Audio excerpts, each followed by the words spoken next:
I am holding a very rare object. It is an exhibit from a museum dedicated to preserving the relics of an extinct people. It is even more curious that the people who were determined to do the extinguishing of this people themselves put the collection together. And I am not speaking now of some ancient Homeric conflict of many thousands of years ago, but of an event that occurred in Western and Eastern and Central Europe and in our century. For here at the Whitworth Gallery in Manchester, there is an exhibition of some of the loveliest things from the State Jewish Museum in Prague. In a sense, this exhibition is a story of my own community of Czechoslovakia, and in a way, my own family. It is also a story of the covenant of the Jewish people with God, a covenant which we enter at the age of 8 days through the ritual of circumcision, a covenant which no sooner, as it were, was entered into, but that it was put to a very severe test. For Abraham, the first Jew, asked to sacrifice his son Isaac, and then the voice that came to him and said, "Drop your knife, do not touch the boy, cause him no harm." And the lesson which we learned, at times quite painfully, about the sanctity, the sacredness of all life. In homes, in our synagogues, in our communities. This is what we celebrate, and this is what the exhibition itself celebrates with us, for us. The various relationships between Jews in their family, in their community, and their role in history itself. For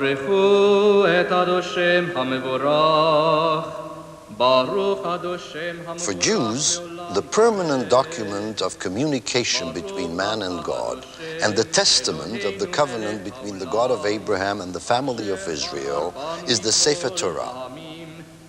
Ever since the revelation to Moses and Sinai, it became the most cherished possession of the Jewish people and, of course, of Jewish communities. And because in Judaism there is a certain inhibition against graven images, but at the same time we are meant to make the Torah as beautiful as possible, Jews throughout the ages have seized with delight, almost with that extra interest on ways in which the Torah scroll can be beautified. It has, of course, a crown. It has the rimonim, the bells. I sometimes think when the Torah scroll is paraded around in the synagogue, the bells are meant to show and tell everyone, even the blind who may be in the congregation, that something special is happening, not to exclude anyone.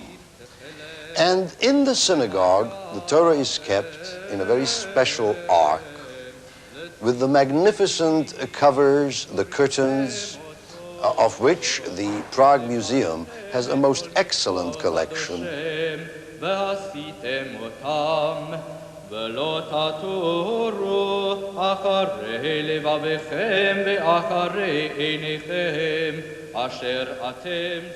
The Torah is taken out from the ark during the services on the Sabbath and the festivals. With great tenderness, devotion, it is undressed. The rimonim, the bells are removed. The yad, the pointer, taken off.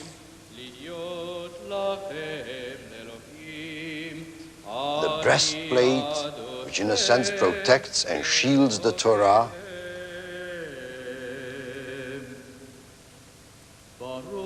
And then the mantle itself removed, the scroll unwrapped,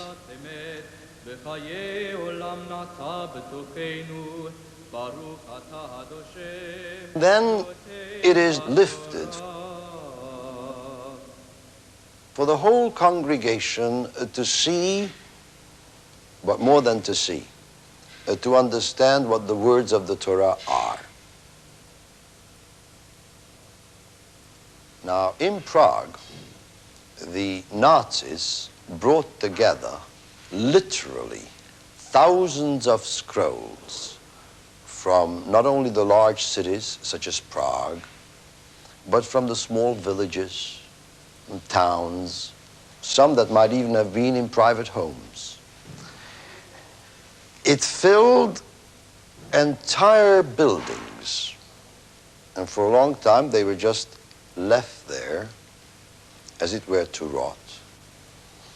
I myself have seen that pile of scrolls soon after the war, and I must tell you that when I saw the neglected state they were in, I wept as I would over a member of my own family.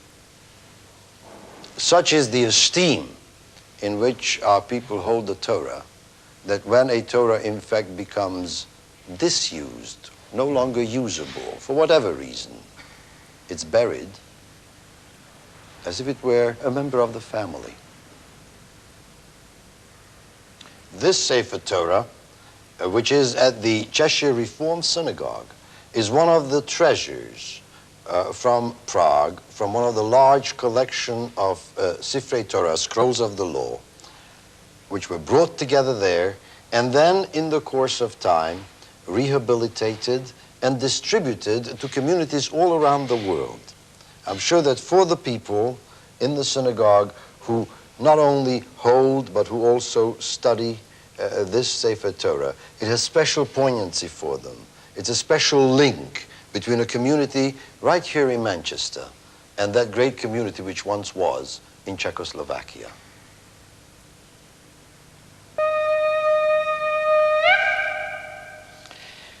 This is one of the 7 shofar instruments in the exhibition. It connects us to the Abraham-Isaac story, because instead of Isaac, it was a ram that was offered as a sacrifice, and this is a ram's horn. It also connects us to the 2 high points of the Jewish year, the New Year and the Day of Atonement, which of course was observed and celebrated throughout Czechoslovakia, as it is throughout the Jewish world to this day. And this is, I hope, what the sound of the shofar is like.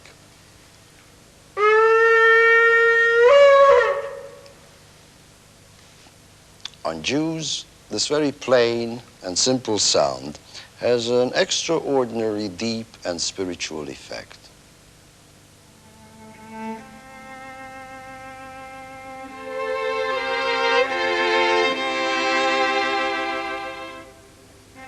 Perhaps most of Jewish life is not so much in the synagogue as it is in the home. Table is the altar, the father the priest, the family, real unit of the community. The festival of Hanukkah will be celebrated in the next few weeks in Jewish homes throughout the world. This menorah is one of several exquisite silver and brass and bronze ones to be found here in the exhibition. And altogether, the home becomes the focus for this festival of light.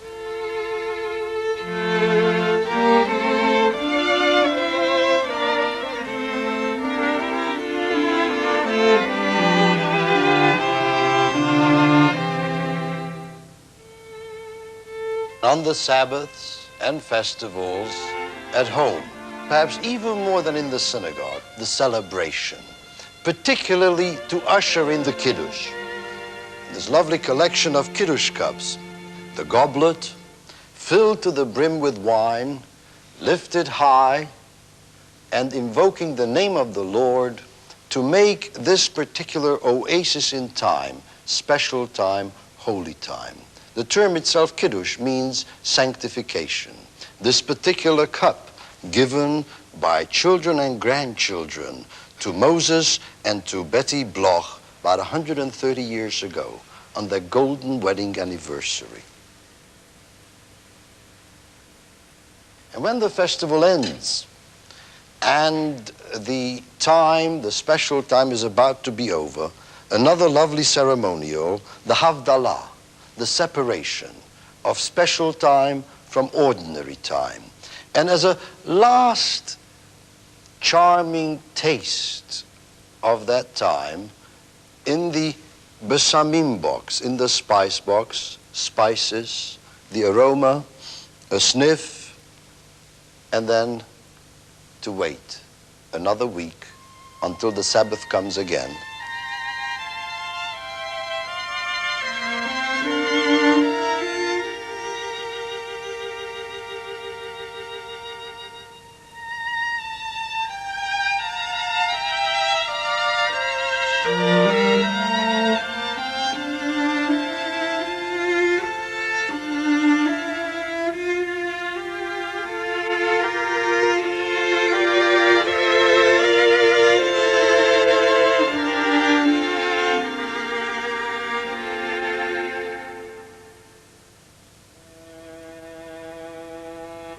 This exhibition takes us beyond the synagogue and beyond the home into the realm of social history. Voluntarism, acts of tzedakah, personal righteousness and collective good deeds. And the Prague community was particularly renowned for their practical religiosity. None more renowned than the Chevra Kadisha, the Holy Brotherhood. A society of volunteers, which in time, of course, became quite prestigious, looked after the needs of the dead, the dying, their families. They did it with a great deal of devotion.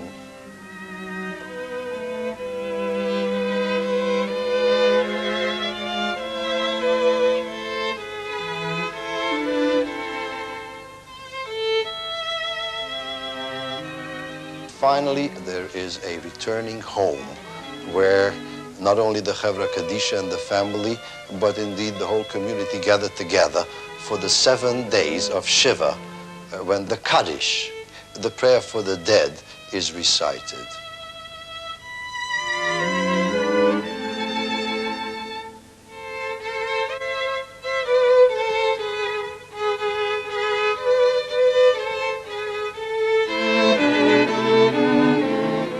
The interesting thing about that Kaddish prayer is that in fact it says nothing about death, but only about God as the author of life.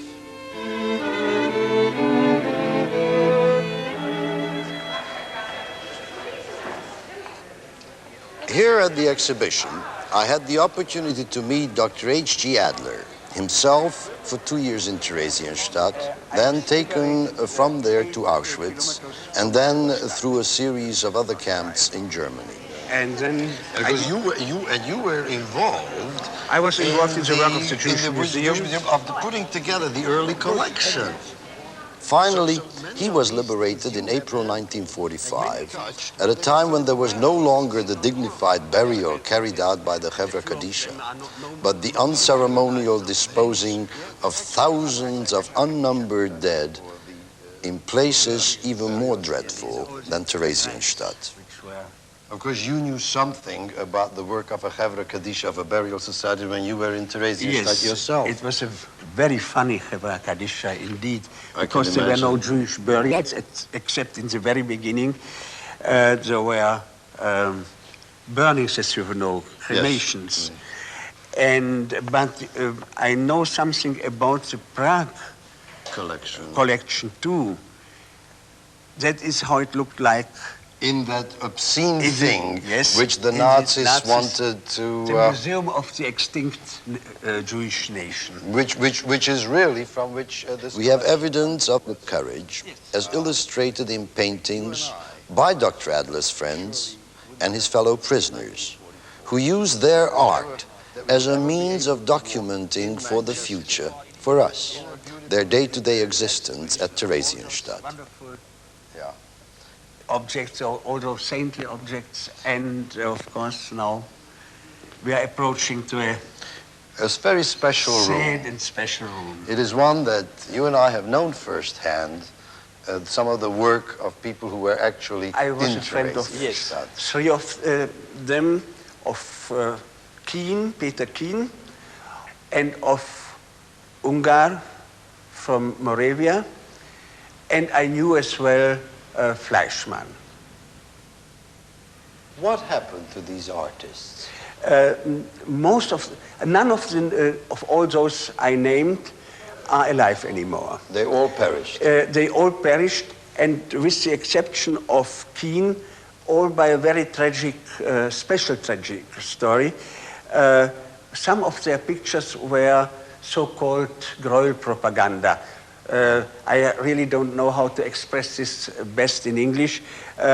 Propaganda against the Nazis. I mean, they were really actually trying to portray the dreadful conditions. They were and that trying was a crime. to dreadful conditions, but they thought more of the future than of the present day. They wanted to leave a record. They had no special interest in swindling those pictures out. But a collector tried this, and he was caught. And this was the beginning of the end for those artists, with the exception of Fleischmann. Who survived. Fleischmann didn't survive, but he was deported for a different reason. He was one of the leaders of the camp, and in autumn 44, most of those people were sent to Auschwitz and died immediately. And Fleischmann was probably specially chosen for being killed.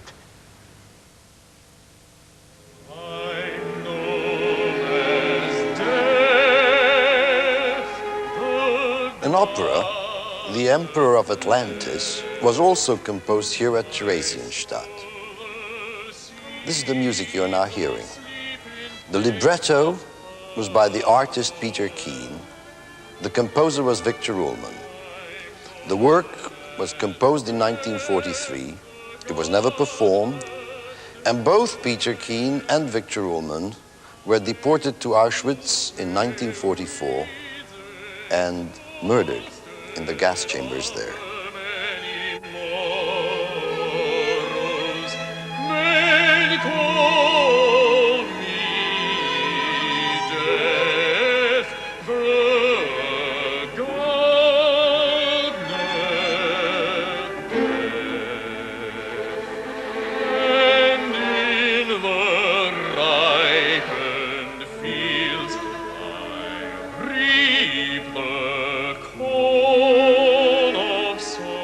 I would like to point out several details about those pictures because they give the true story of Theresienstadt.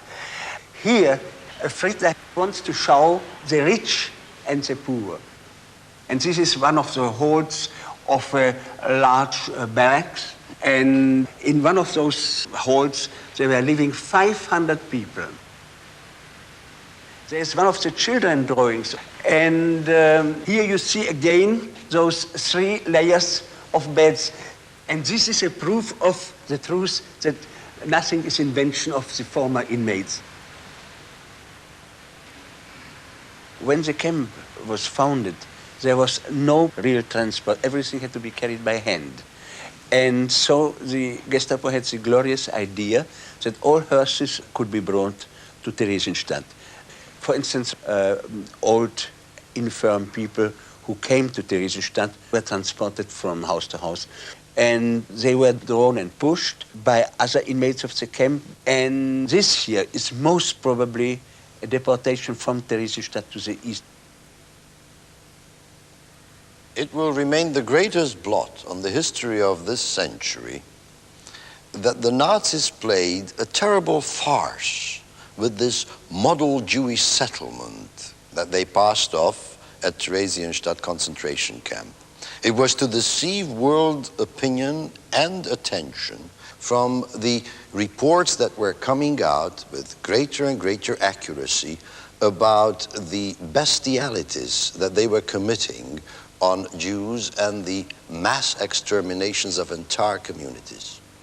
This book was produced with the definite intention to deceive international visitors, mainly from the International Red Cross, which came to Theresienstadt in June 44, only to prove that all those stories about killing of Jews are nasty lies and nothing happens to them.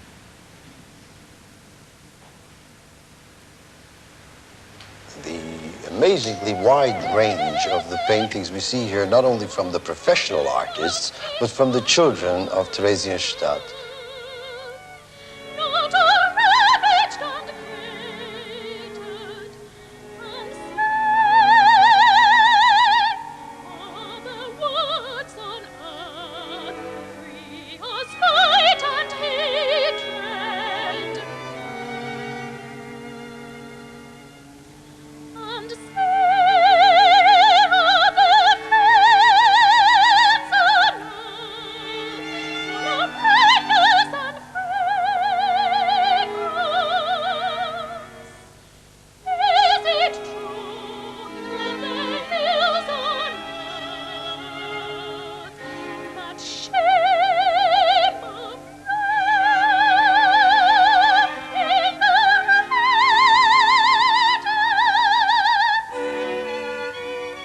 There is a Hebrew term for the city of Prague. It's called Aim Va'ir B'Yisrael, a mother and the city in Israel. This is a place of great scholars, great community leaders. I'm often touched by the thought that my own ancestor is buried in that cemetery. And it was in this synagogue, the Altneu Shul in Prague, where this ancestor of mine, according to the legend, created the golem, that figure made of clay, which came alive and helped to protect the Jews in the ghetto. Eventually, he got out of hand a bit, and so it was the sad task of Rabbi Lev to have him go back into dust again. And when I was a child, I used to go up into this attic, and there are some walled-in rooms there, and my own anxiety is still very clear to me as a child, and the fantasies. What if that golem is still somewhere around? But this community of Prague, it had a great past, very creative one, but the community, to all intents and purposes, has now been destroyed. This reflection is taking place a few weeks after there was this obscene incident in Paris when a synagogue was very nearly destroyed by fanatics, terrorists, about not just Prague, but particularly Theresienstadt. What actually happened in Theresienstadt was that the Jews who were there wanted to remain a civilized people. You saw something of the artwork. There were also lectures there by Rabbi Leo Beck, who used to be the rabbi in Berlin, was a teacher of mine. There was a strong Zionist movement called Hechalutz, the Pioneers. They even had a play in Theresienstadt called Tevye the Milkman, His Time in Theresienstadt and His Migration to Palestine. And this same Hechalutz group even organized a class in Arabic, because they felt that once in Palestine it will be necessary to have dialogue with Arabs. This is my final thought. One of the children's barracks in Theresienstadt had a Hebrew name. It was called Tikvatenu, our hope. Truth is that the people who lived there, as the people who lived in Prague throughout the centuries, never lost something of their religious faith, and they never lost their hope.